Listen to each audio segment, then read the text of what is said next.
Hello there guys, I'm back after taking a short break since I have been reading a few parts of Goosebumps, HorrorLand and Monster Blood for breakfast.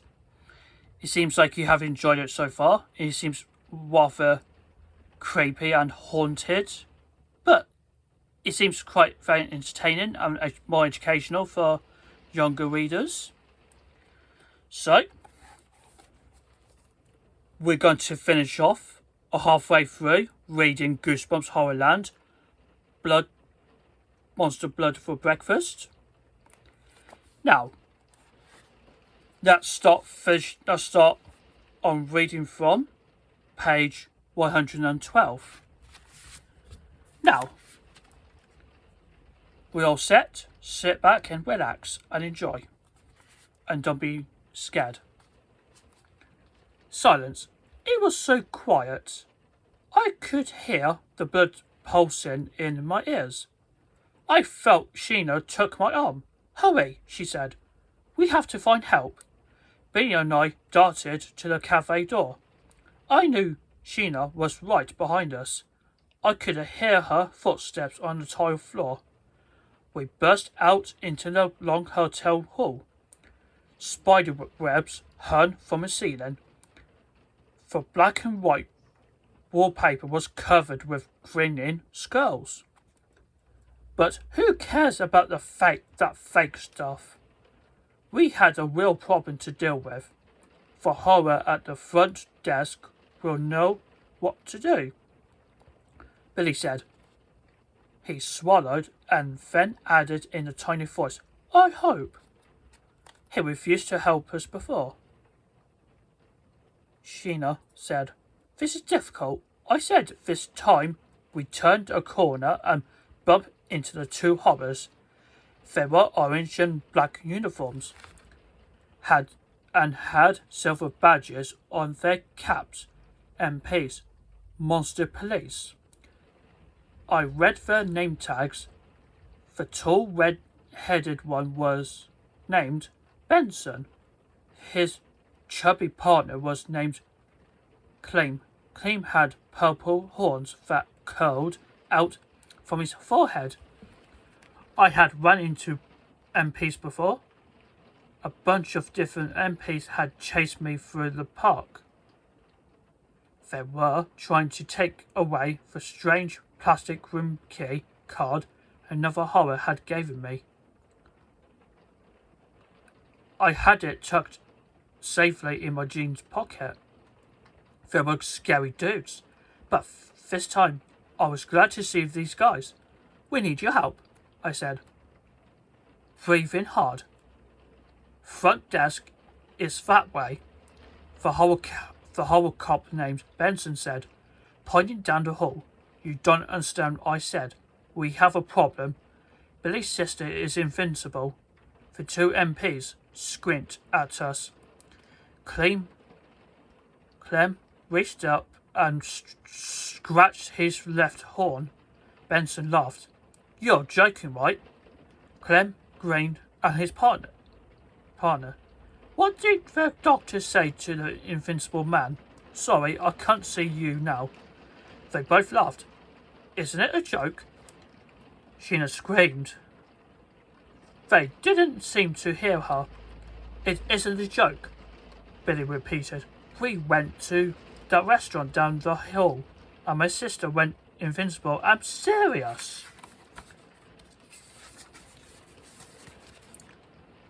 Their smiles faded. Beneath his horns, Clem had bright yellow eyes.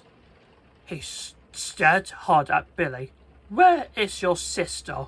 I'm standing right here. I heard Sheena, but the two horror MPs didn't. Were they pretending they didn't hear her? Or was this some kind of HorrorLand magic where only Billy and I could hear? Sheena, she's standing right in front of you. I told them. Two other girls completely disappeared. Where they went into the cafe. We were not making this up. Is this just the HorrorLand trick? Billy asked. You know something you do to scare us? The two horrors didn't answer his question. You said two girls disappeared, Clem asked, narrowing his yellow eyes at Billy and me. We saw them in the mirror, I said. But then? Mirror? What mirror? Benson bloomed. The two MPs tensed. They stepped closer. I could see something had upset them. Benson planted his arms at his wrist. Where did this happen? He asked. I told you. It's a little cafe around the corner, Billy said. Are you going to help me or not? Sheena cried. Let him scratch his horn again. Cafe. Take this there, Benson ordered. Show us this cafe with a mirror, and then you will help my sister, Billy asked. Sure, Clem muttered. Benson pushed the cap back on his head. Just take us there, he said. I led the way. It wasn't a long walk, but it seemed like miles. I felt really bad for Sheena. I could hear her breathing hard. I knew how frightened she must feel. We ducked under a thick knot of fake spiderweb down the hall. I heard evil laughter, then the kids shrieking and laughing. HorrorLand is supposed to be about fun and laughing, I thought. Kids were not supposed to disappear and go invincible. Something had gone terribly wrong. I wondered if these two horror cops had any idea how to help us. We turned the corner and walked halfway down the hall. The two MPs followed close behind us, eyes straight ahead. Here, Billy said, stopping. The little cafe is right here. I remember. My mouth suddenly felt dry. Again, I could hear the blood pulsing in my ears. The cafe had vanished. Nothing there but solid wall. It has to be here, Sheena wailed. It has to. Billy turned to me. Did we go down the wrong hall? I shook my head. It was here. Right here. I pounded the wallpaper with my fist. Nothing but solid wall behind it. Billy jogged down the hall, running his hand against the wall. I guess he was feeling for the door or something. After a few seconds, he returned, his eyes wide with fright. Clem scowled at Billy and me. There's never been a cafe here, he said. What kind of game are you playing, kids playing? It's not a game, Sheena screamed. The cafe was right here. Can't you hear me? I decided to try to reason with them. Dudes, we're not making this up. I said, there really was a cafe here. Two girls really disappear. And Billy's sister. She's standing right here, Billy told them. Are you going to help us or not? I demanded. The two MPs moved to the wall. They started whispering to each other. All the while, they kept their eyes on us. Finally, Benson waved us forward. Follow me, kids, he said. Sorry it took us so long. I think Sergeant Clem and I can help you. Come with us to a lab. Thank goodness, Billy cried. He pumped his fist in the air. Do you really think you can bring my sister back? Probably, Benson muttered. He and his partner began walking fast. Billy and I had to run and to keep up with them. We turned the corner and hurried down to another long, dark hall. I heard Sheena running between Billy and me. Are you sure we can trust them? She asked. Do we have a choice? Billy replied. Benson led us to the end of the hall. He stopped in front of wide double doors. A sign on the wall read Detection Chamber. Clem said a green key card into the slot and doors started to slide open. In here, he ordered, waving us through. I held back. Why are we going in here? I asked. We need to detect the invincible girl, Clem said.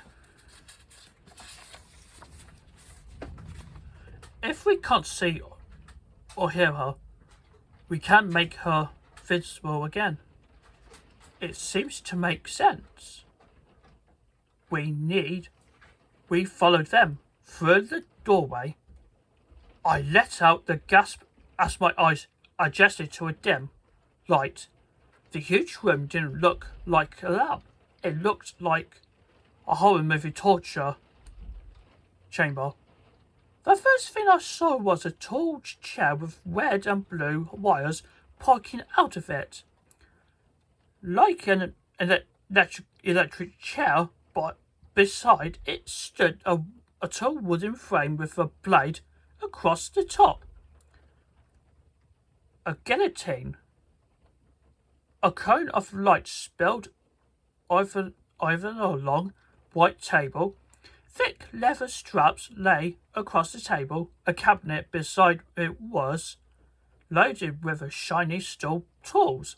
Against the wall, dark machines hummed, and a stack of metal cages, the size of dog crates, stood in the center of the room.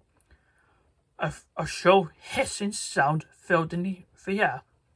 I poked Billy in the side. Let's get out of here, I said. I turned. The doors had already slid shut behind us. A chill shot down my back. What is this place? I shouted. Why do you bring us here? To help you, Clem said. He pulled out a low metal table like the doctor's examining table. The table had red and black dials along one side. He began messing with wires underneath it. We know how to help you with your problems, Benson said. He stepped up to close Billy and me. He gasped at Billy for a long time. Then he turned to me. We only want to help you, Benson said. Behind him, Clem pushed a plug into the socket. The dolls on the metal table lit up. We know why you are having problems, Benson said softly. We have something that doesn't belong to you. Whoa. I knew instantly what he was talking about. The room key card. The strange card I had hidden in my pocket. Hand it to us right now, Clem said. He stuck out his big hand. It was covered with red and purple warts. Hand it to me and your problems will be over, I swear. Why did I believe him? Because he was a terrible liar. He couldn't keep a grin off his face. Trust us, Benson said. We're here to help you. We want every guest to have a great time in here, HorrorLand. Billy and I didn't move. Clem tucked one of his curly horns. Then he stuck out his warty hand again. One of you has what were you looking for? Hand it over now. Don't make us take it from you.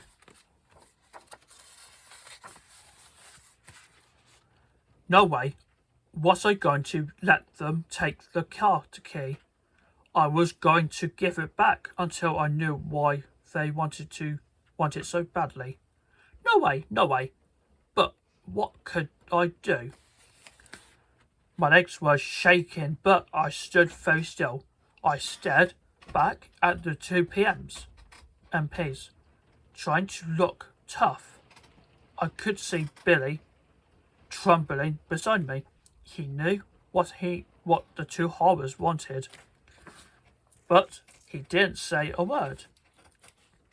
Clem grabbed Billy by the shoulders. He was gentle, not rough, but he pushed Billy to the metal table. Sorry you have to do it this way, he said. It wouldn't be so much easier if you just hand it over. I don't know what you mean, Billy stammered. Really? I don't have anything. Lie down on the table, Clem said. Now, let him go, Sheena screamed. Again, the horrors didn't hear her. Clem had his big, warty hands under Billy's armpits. He started to lift him on the metal table. What are you doing to me? Billy cried. Relax, kid, Benson said. We're not going to hurt you. It's an X-ray machine, that's all. An X-ray machine, Billy cried. But one of you has. What were you looking for? Benson said. The X-ray machine will find it. Just relax. This won't even take a minute. I watched Clem lift Billy onto the X-ray table. Well, I thought, if they were going to all this trouble, my key card must be something really special. My brain, word. What could it be so important about it? As Clem loomed over the table, Billy sprawled on his back, arms tight at his side. Don't move the muscle, Clem ordered.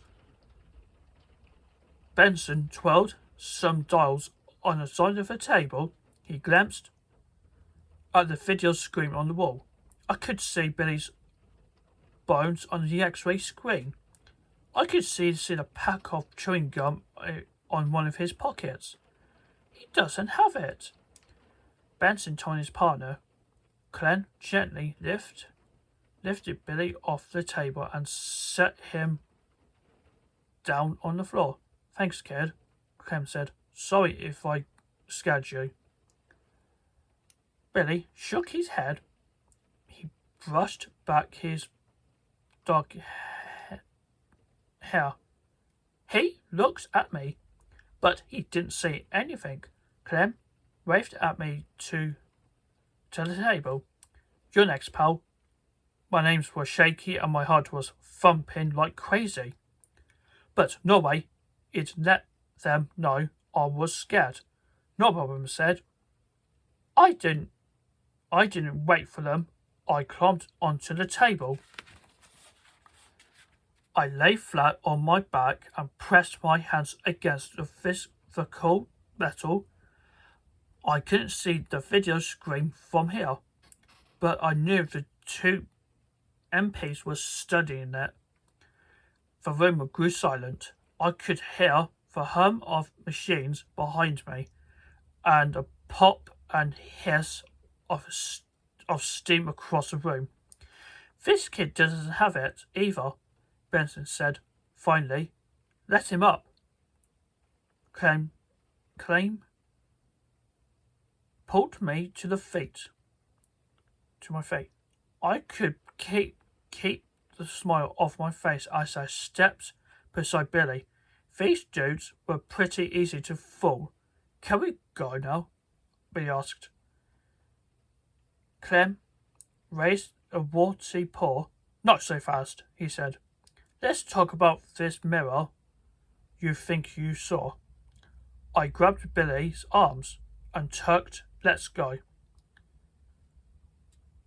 Our shoes clattered against the hard floor as we ran towards the double doors. I turned. I saw the two PMs took off, lumbered after us. Hey!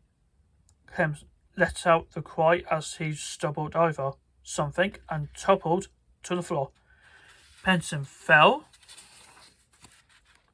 over him and hit his head on the x-ray table as he went down. I heard Shannon laugh. I tripped him, she cried. Now maybe he believes I'm here. The two horrors were scrambling to their feet. We didn't have much time. I tried the handles on the double doors. The doors wouldn't budge. Sheena, quick, I said. Give us back the key card. Maybe it work. Yes, this is how I fooled the x-ray machine. I set the key card to Sheena. She hid it in her vest, and it became invincible too. Now it appeared to float towards me. I grabbed it and shoved it into a slot beside the door. Great! The card worked again. The doors hummed loudly, then slid open with a rush. We burst out of the lab and took off running down the hall. I pushed open the back door of the hotel and leaped outside. Clouds covered the sky. The air felt cool and damp. Kids and families warmed over Zombie Plaza. Come on, I said, tucking Billy. We've got to lose ourselves in the crowds. But how? Billy cried. The two MPs are they are right behind us. I glanced back. They were running full speed afterwards, shouting, Stop those kids! Stop them! I forced myself to run. They fled past the mask stall. Then the stall called, It's a hole. As we ran past, frightened halls poured out through the open door. No place to hide. Stop those kids! The horrors shouted close behind us. I turned and almost bumped into the cart filled with shrieking heads. They're going to catch you, Sheena said, close beside me. Should I try to trip them again? No, over there, I said, pointing. I had an idea. We darted through the groups of kids in the centre of a plaza, up the head. I saw a long line of people racing to get into the haunted theatre. Get back in line, hurry, get back in line, I cried. We stepped into the back of the line. I hoped the MPs wouldn't look for two guys standing in the line for the theatre. Billy and I were both gasping for breath. The line started to move forward. Look, normal, I said. Don't look back. Don't look for those two horrors. But, Billy sputtered. He bumped my shoulder. I turned and saw Clem and Benson moving towards us. Their heads were lowered. Their eyes were locked on us. Okay. So every plan isn't brilliant. I never said I was perfect. Three of us took off running again. Across from the theatre, I saw a narrow, grey building with no windows. The letters on a sign above the entrance looked like dripping blood. It read Dr. Twisted's Science Lab. Go, I whispered. We darted in through the narrow door. Dark inside, silent and empty. I blinked hard, waiting for my eyes to adjust. We were standing in a long, narrow room with black walls. Red and green glass tubes twisted over their heads. A spotlight poured dim light down on a narrow lab table, complete with bubbling beakers and glowing test tubes. A skeleton in a white lab coat hunched over one end of the table. He was pouring green gas from one beaker to another. "Welcome to my lab," he said in a tiny, recording voice. "You are just in time for my later experiment. In fact, you are my latest experiment. Ha ha ha ha ha! Whoa, we just escaped a lab like this," Sheena said, still breathing hard. Only that one was real," I said. "This one is all fake." We heard voices from outside. We ducked behind the table and dropped to our knees. I took a deep breath and held it. A few seconds later, I heard hard footsteps, then Clem's voice. "Did they came in here?" "No, I told you. They ran into the theatre," Benson answered. They shuffled away. I realized I was still holding my breath. I let it out slowly, then climbed to my feet.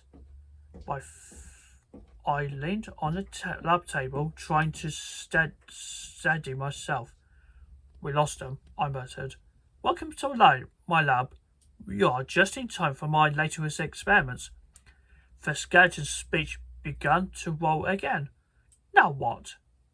But he asked softly.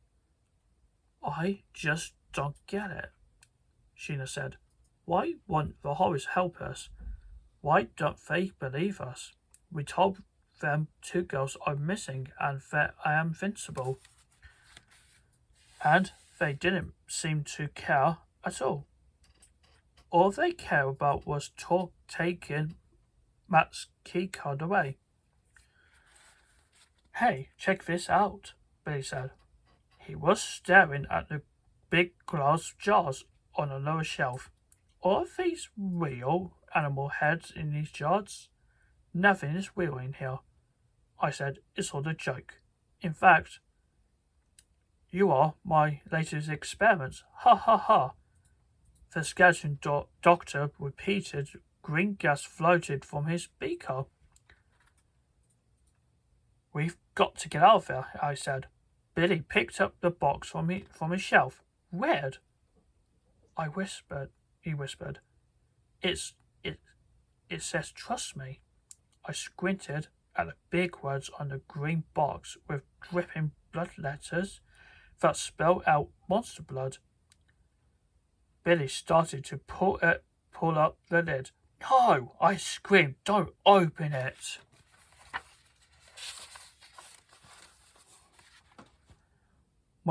My scream started Billy. He dropped the box. It hit the floor hard, and the lid popped open. "Oh no!" Billy and Sheena both cried out as the green goop bubbled up from the box, making squishy, sucking sounds. The monster blood spread the floor at our feet. Then it started to grow and rising up quickly, standing up as if alive. I jumped back in horror. My mind was spinning. How could they be monster blood in HorrorLand? Billy bent down and frantically tried to shove the green gunk back in the box, but he had spread too quickly. It plopped over his shoes and started to climb his leg. "Get off me!" he screamed, kicking and thrashing his legs. "Just run," I said. I tugged him by the arm. It's growing too fast. Let's go. I can. It's wrapping my legs, Billy cried. Billy reached down and tried to pull it off with both hands, but his hands stuck in the thick, bubbling slime. In seconds, they disappeared into the monster blood. Help! Get up! Get it off! He rolled. And then I saw an outline of 2 hands shoot into the bubbling monster blood. Sheena's hands, trying to rescue her brother. It's too sticky. It won't come off, she said. She gasped as the thick green gel rolled around her arms. I couldn't see Sheena, but I could see her hands grappling with a go. I could see her struggling to pull off her arms free. I froze, staring in horror as the monster blood covered both of them, popping and bubbling. It is swallowing us, Billy cried. Matt, help! It's swallowing us both.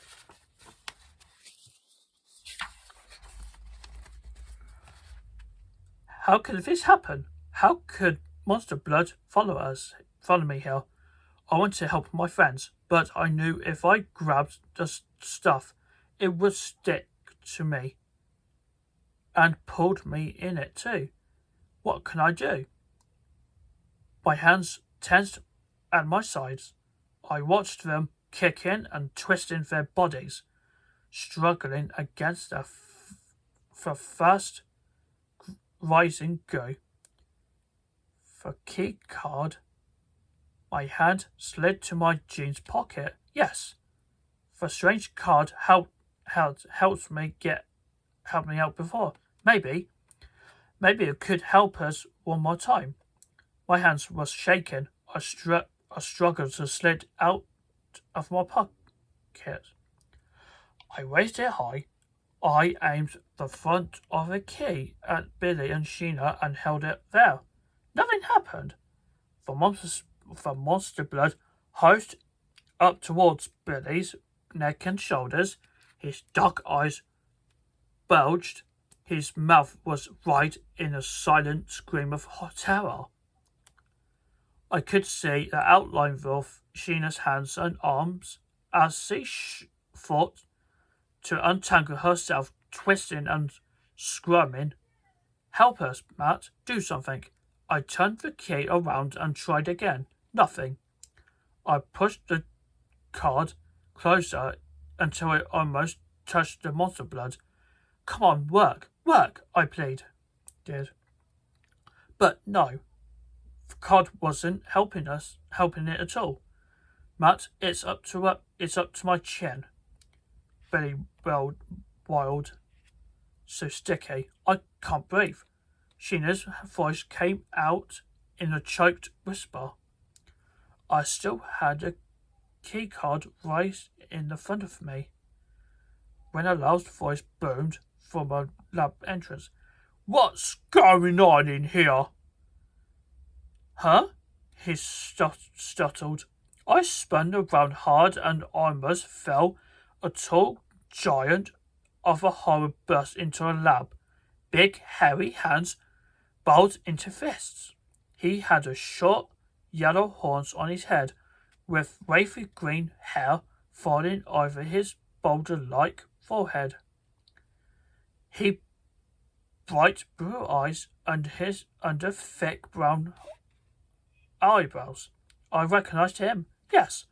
As he trumped closer, I read the brass name tag on his purple and green uniform by wrong.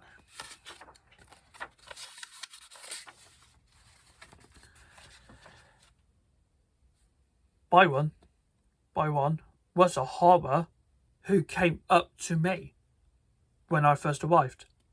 He was a horror who slept me the key card. What is this? What have you done? He shouted in his blooming, deep voice. I pointed to my struggling friends. Billy and Sheena were almost buried under the throbbing green mound of monster blood. Can you help them? Can you do something? I cried. Byron frowned. His eyes studied a pulsing green goo. Then he turned back to me. Sorry, he said softly. Better say goodbye. It's too late for them. I gasped, my breath caught in my throat. Byron blinked. His blue eyes narrowed. He snapped his hairy fingers. Oh, wait, he said. I think I might have something that should help. He reached into his uniform and pulled out a small square object. At first, I thought it was another key card, but then I saw the light bounce off it. I knew what it was. A mirror, a small pocket mirror. This should do it. Byron said to me. He turned the little mirror and aimed it at the throbbing mound of monster blood. I heard a loud pop. The pile of green goop stopped oozing and bubbling, and as I gasped in amazement, the monster blood spilled away from Billy and Sheena and began to pour over the mirror. It took a few seconds for me to realize that a stuff was being sucked into the mirror. But yes, it came rolling off, and Billy and Sheena, like an ocean wave sweeping away, my heart pounding. I watched it pour into the mirror in a steady green stream. Seconds later, Billy stood in front of us, pouring a few sticky gobs of monster blood off his t-shirt. He turned and gazed all around. Sheena, he called. Sheena, where are you? Sheena. No answer. Wait, he screamed at Byron. My sister. Where is my sister? Byron held the mirror steady till the last drop of monster blood disappeared into it. You are not safe here, he said, gazing into the lab door. But Sheena, Billy started. Shh, listen to me. Byron snapped. You are in real danger in HorrorLand. I'm not supposed to help you, but I'll try. I'm going to help you escape. Escape? I can't escape without Sheena, Billy said. Listen to me. Byron said, before he could finish, two angry-looking horror MPs. Guys we'd never seen before stepped into the doorway. One of them pulled a slender black club from a holster at his wrist. He moved forward quickly, his eyes locked on Billy and me. His partner blocked the exit. I let out a long sigh. No escape this time. We were trapped. What did we do? I cried. Why are you after us? Let's go, Byron, the MP said. He bumped past me and grabbed Byron by my shoulder. Don't make a fuss, Byron. The horror cop at the hallway of the doorway called. Just come along quietly. I held my breath. What was happening here? They weren't afterwards. They had came for Byron. Let go of me, Byron bloomed. He jerked his shoulder free and lurched away from the MP. The little mirror fell from his hand. It hit the floor and shattered into a dozen pieces. "Help me!" The horror cop yelled to his partner. He grabbed by one again and held him with both hands. Other cop dropped to the floor and began frantically picking up the mirror pieces. Weird. I let out a cry as I saw what was happening to a mirror. The jagged pieces on the floor, they were melted, turning into the liquid under the MP's fingers. They gleamed like little silver pedals. Grunting to himself, the big MP scooped up the mirror driplets. He climbed to his feet, ready to roll. He told his partner. Byron struggled to free himself from the MPs. Grasped. "You can't do this," he insisted. "Do you know who I am?" "Shut up and walk," the horror snapped. They dragged Byron out of the lab. He screamed and struggled the whole way. I felt dazed, too confused to think clearly. I turned to Billy. He looked very upset. He had trickles of sweat rolling down the sides of his face. I heard him calling in a soft whisper. "Sheena, are you okay? Sheena, are you here? Please answer me, please." Silence. Billy wiped out the sweat off his cheeks. He spoke in a trembling voice. "She's gone, Matt. Do you think she was sucked into a little mirror too?" I shuddered. This was too weird. We've got to go after Byron, I said. He wanted to help us. That's why they dragged him away. We have to find him. He's the only one who can bring back Sheena. "But where?" Billy asked. I spot something, a tiny piece of silver gleaming under my feet. I bent down and carefully picked it up. "Billy, look, a piece of my mirror." It didn't melt. That MP didn't get all of the pieces. Billy pressed close to me. We both stared into the tiny piece of mirror. "No way!" I shouted. "No way!"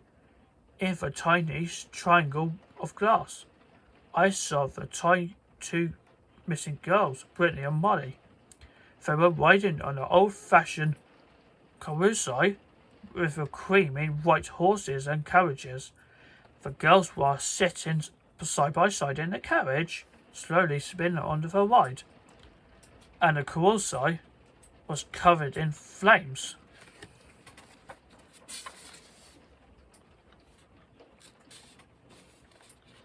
Well,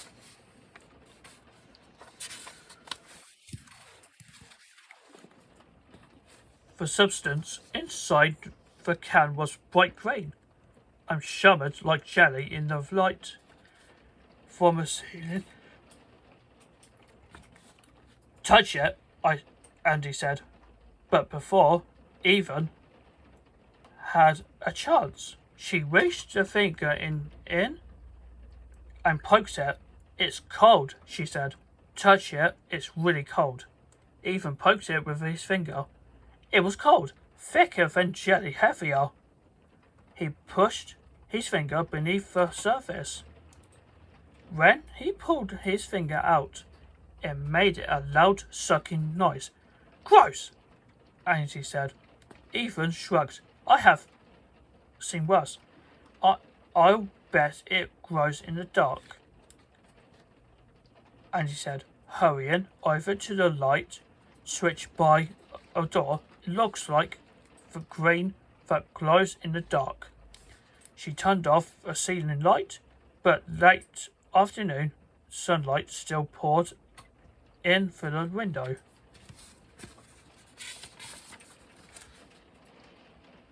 curtains, try the closet, she instructed excitedly. Ethan carried a can into the closet. Andy followed and closed the door. Yuck! Mothballs! She cried. I can't breathe. The monster blood it definitely glowed in the dark. A circular ray of green light seemed to shine from a can. Wow, that's way cool, Andy said, holding her nose to keep the pungent aroma of the mothballs. I had other stuff that did this, Ethan said, more than a little disappointed. It was called Ain't Stuff or Yucky Glow. Something like that. Well, if you don't want it, I'll take it, Andy replied. I don't say I didn't want it, Ethan said quickly. Let's get out of here, Andy begged. Ethan opened the door, and they rushed out of the closet, slamming the door shut behind them. Both of them sucked in the fresh air for a few seconds. Whoa, I hate that smell, Ethan declared. He looked around to see that Andy had taken a handful of monster blood from a can. She squeezed it in her palm. If it even colder outside the can, she said, grinning at him. Look, when you squeezed it flat, it pops right back. Yeah, it probably bounced too, Ethan said, unimpressed. Trying bouncing against the floor, all of these things bounced like rubber. Andy rolled the blob of monster blood into the ball and dropped it into the floor. It bounced back up into her hand. She bounced it a little harder. This time, it rebounded against the wall and went flying out of the bedroom door. It bounced really well, she said, chasing it into the hall. Let's see if the stretches. She grabbed it with both hands and pulled, stretching into the long string. Yep, it stretches too. Big deal, Ethan said.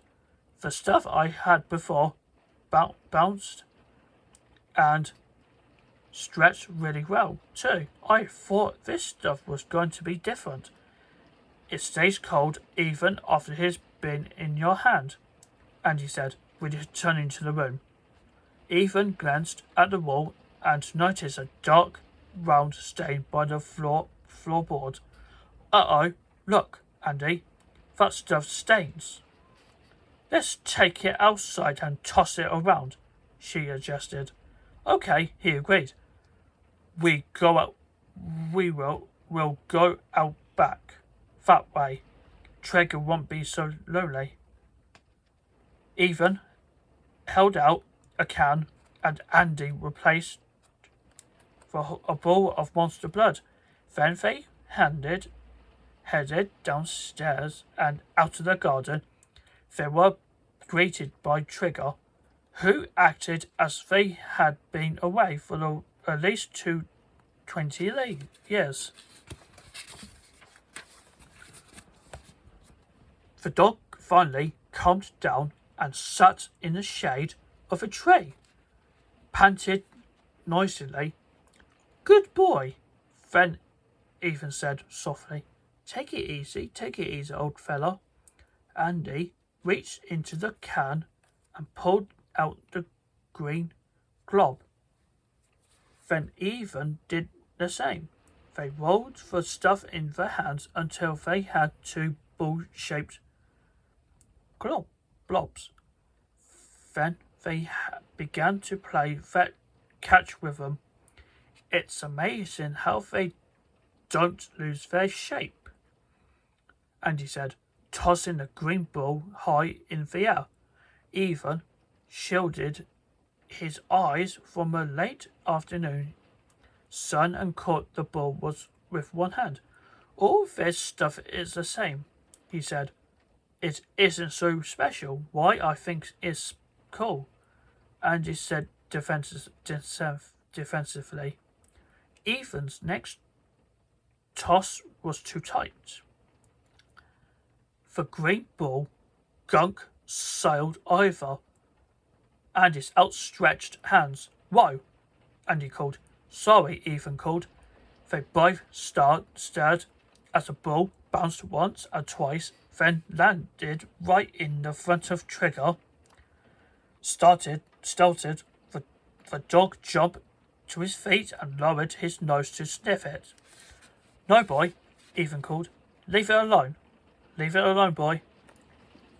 As disobedient as ever, Trigger lowered his head and licked a glowing green ball. No, boy, drop, Ethan called, alarmed. He and Andy both lunged towards the dog, but they were too slow. Trigger picked up the ball of monster blood in his teeth and began chewing it. No, Trigger, Ethan shouted. Don't swallow it. Don't swallow. Trigger swallowed it. Oh no, Andy cried, balling her hands into his fists and hit her sides. No, there isn't enough left for us to share. But that wasn't what was troubling Ethan. He bent down and pressed apart the dog's jaws. The green blob was gone, swallowed. Stupid dog, Ethan said softly. Release the dog's mouth. He shook his head as troubling thoughts poured into his mind. What if the stuff makes Trigger ill? Ethan wondered. What if the stuff is poison? Well, this is the end, guys. So, I hope you enjoyed when I read this book about this Goosebumps book. I'm glad you are thrilled to learn about this story from Goosebumps Monster Land, HorrorLand, and Monster Blood for breakfast. We found it quite interesting. It seems quite very obviously scary, haunting, but entertaining. Okay, guys, so it is now concluded, the story of the Goosebumps HorrorLand Monster Blood for breakfast. So I'm glad you enjoyed so far. So feel free to leave a comment down below and give thumbs up if you enjoyed it. If you don't like it, just thumbs down.